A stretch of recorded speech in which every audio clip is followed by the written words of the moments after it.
2. Welcome back, WNST, Towson, Baltimore, and WNST.net. I must say that I have the purple rope lights have been put away over there. I have my purple magma lamp here going, and we will continue all things Ravens as we always do around here. We're at Super Bowl 54 next week in Miami. Luke and I will do nothing but football. But the baseball thing, I've ignored it because it's easy to ignore a 100-loss team when your football team has the most exciting player on the planet, and then you come to a screeching purple halt, and my God, it's baseball season, and they're all cheating. Rob Neyer has been my pal for a couple decades doing writers of writings and baseball conversation at ESPN and on the internet and all over the world, and you can follow him on Twitter, and he writes books about cool stuff, and dude, you're one of the deep thinkers, man. And in addition to being a nerd and loving the seams and loving the stats and running the league and trying to work within the framework of some kind of integrity that baseball, quite frankly, has never had, this is a new one. This is a new steaming pile of doo-doo, Rob Neyer, that I don't know where the twist and turns. You and I have survived steroid strikes, scandals, green juice, cocaine, Lord knows whatever else. This is Black Soxy. This is a different level of wearing wires to hit home runs, dude. Well, I'm not quite ready to fully credit the reports about the wires, but I would say that this is new, and it's not new. In fact, you alluded to the fact that it's not completely new.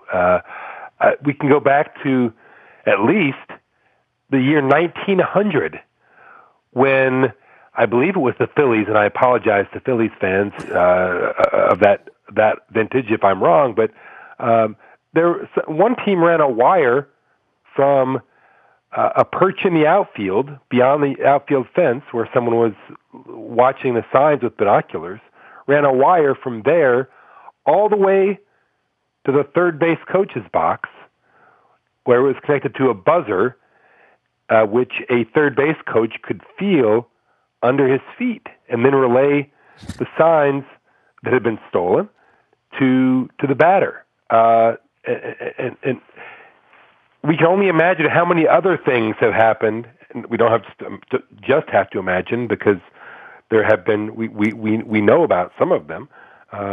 All the things that have happened since then. So there's a long, long tradition of using technology to steal signs. What's different about this one is the unbelievable impact it's had on careers with top executives, top managers being fired. Well, we're just getting started too, right? Yeah, probably. I'm here in Baltimore, and these guys got their job saying we're smarter than everyone else, we're better than everyone else, we get up early or we stay up later, and that's why our ball players perform the way they do. We put cameras everywhere, and we measure stuff. Well, right.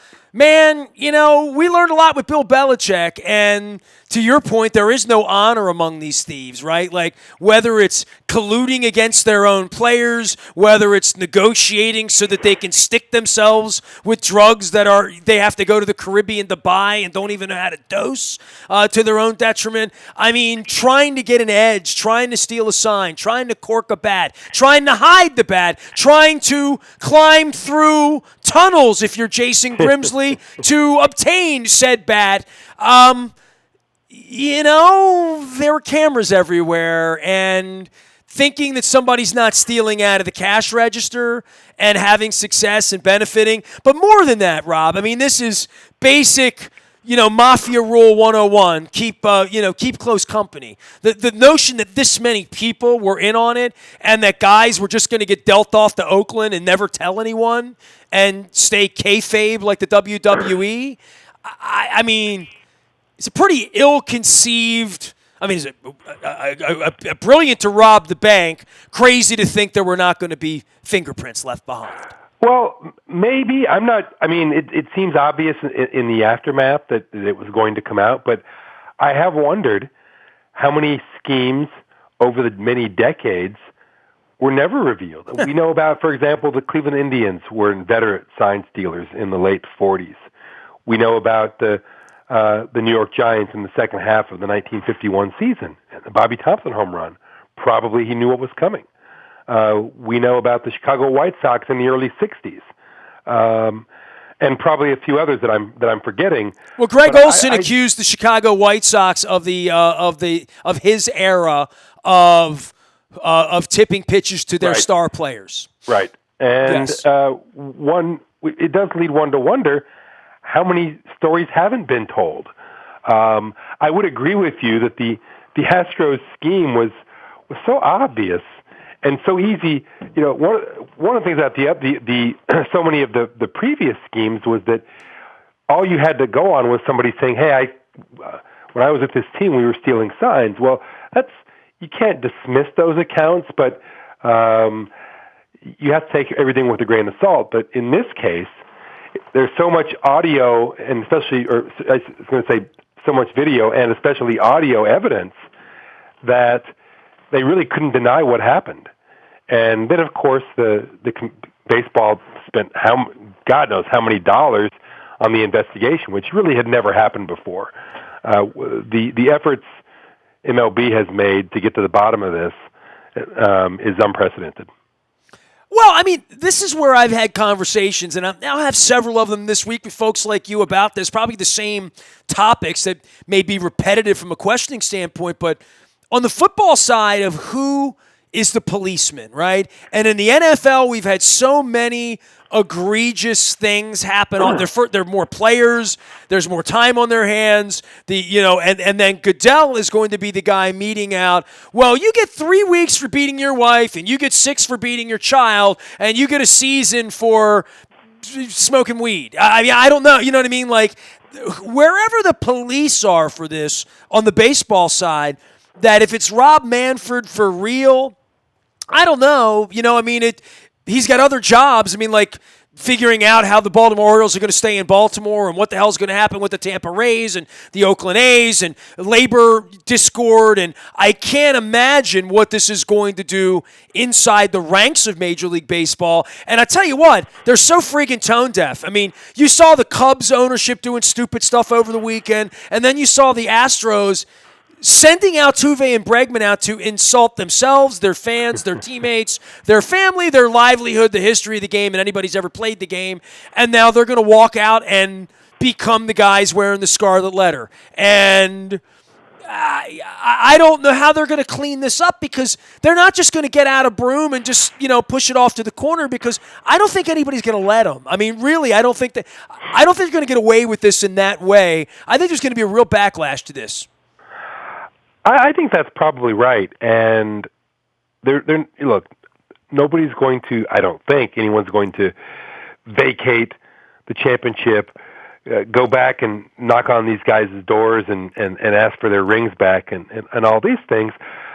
But in the public mind, the Astros have been delegitimized in a sense. I would agree with that. So when you say there's a backlash, that's going to be the real backlash.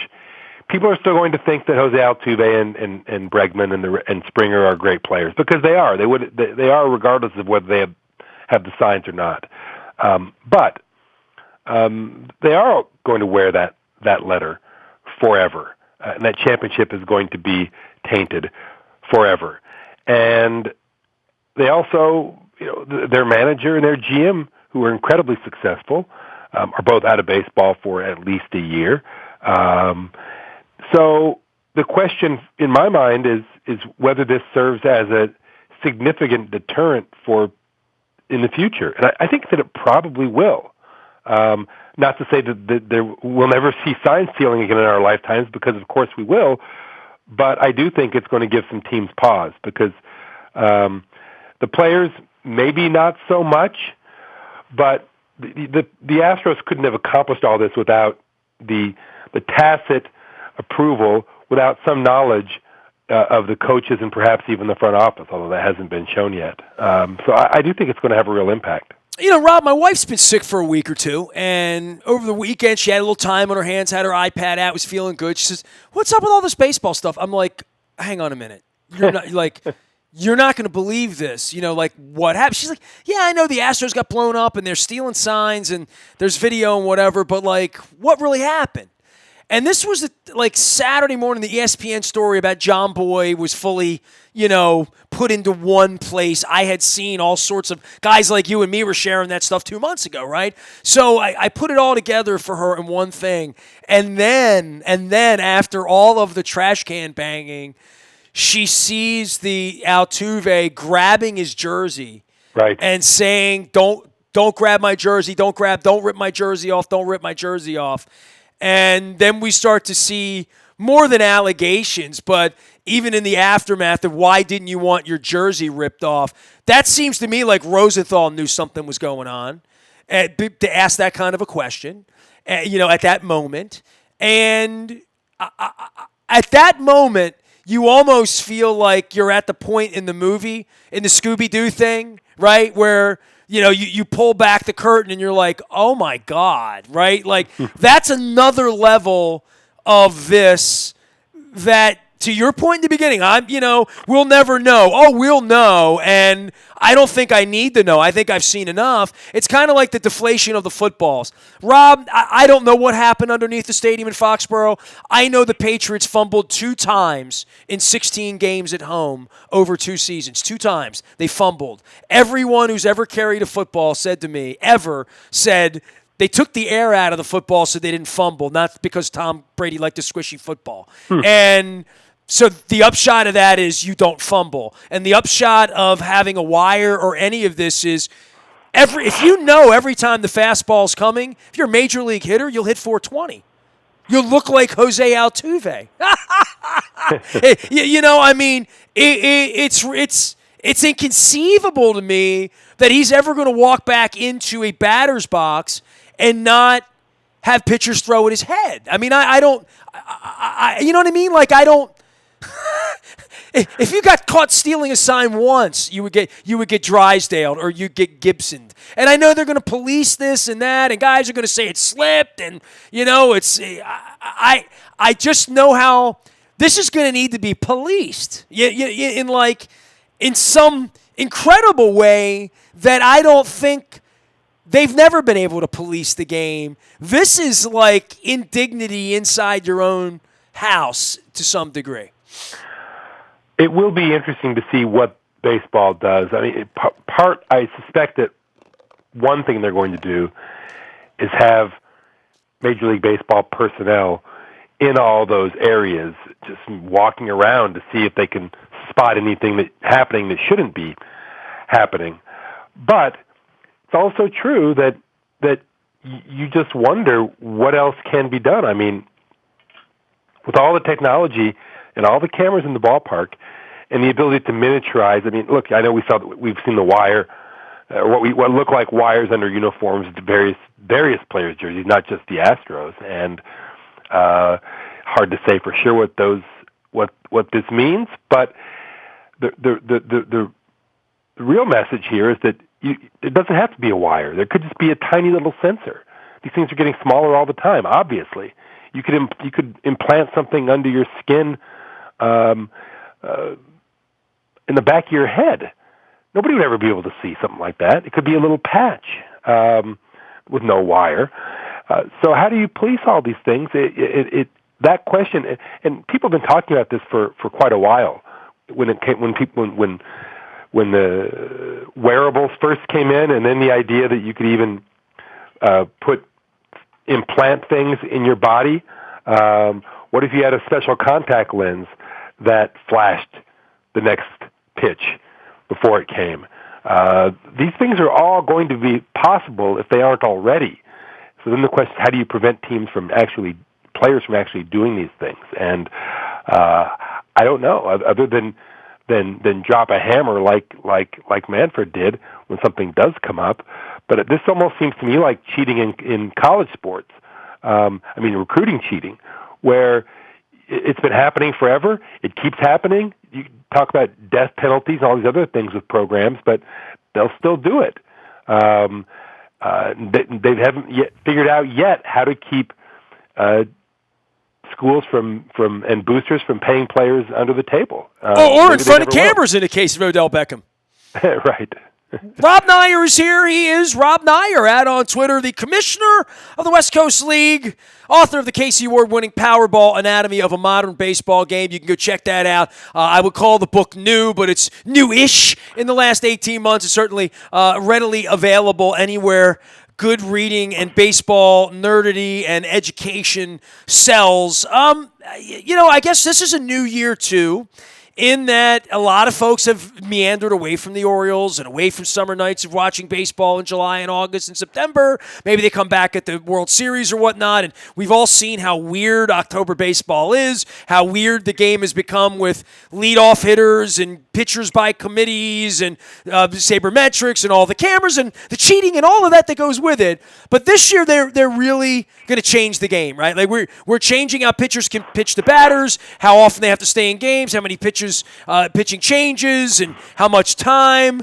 Rob, there are going to be people, and I'm one of them, bro, because I only know it one way in the designated hitter era, right? That the game's played, and they're literally changing. If you put a game on this summer, you're going to have to kind of catch up on how the game is played.